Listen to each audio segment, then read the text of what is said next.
কিন্তু 15ই আগস্ট স্বাধীনতা দিবস। তোমার কি মনে হয় আমরা প্রকৃতপক্ষে স্বাধীনতা পেরেছি?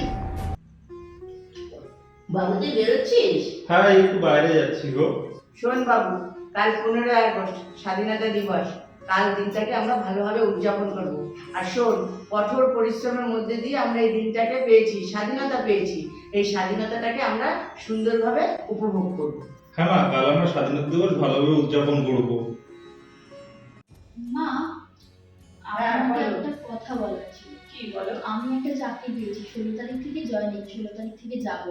হ্যাঁ, আমাদের বাড়ির বউরা চাকরি করে না। এই কি বৌমা, তুমি কোথায় যাচ্ছ? মা একটু বাপের বাড়ি যাচ্ছে। এই কি কারো অনুমতি নেওয়ার প্রয়োজন মনে করো না?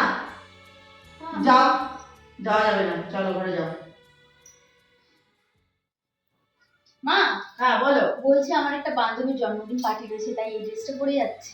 এই কি, তুমি এইসব কি পোশাক পরেছো? আর শোনো, এইসব পোশাক পরে কোনো মেরে চিনি করে চলবে না। যাও, ঘরে গিয়ে ছাড়বে, কোনো পার্টি সার্টিতে যেতে হবে না, ঘরে যাও।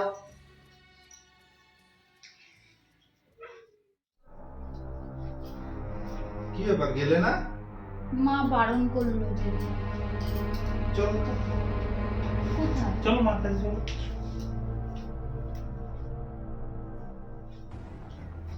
মা, হ্যাঁ বল।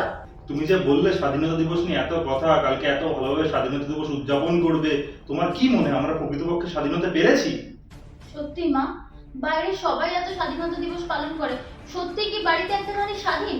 কোনো কিছু করতে গেলে, কোথাও যেতে গেলে কারো না কারো অনুমতি তো নিতেই হয়। বাপের বাড়িতে বাবা মার অনুমতি, আর শ্বশুর বাড়িতে স্বামী বা আপনার মতো শাশুড়ির অনুমতি। সত্যি কি আমরা স্বাধীন?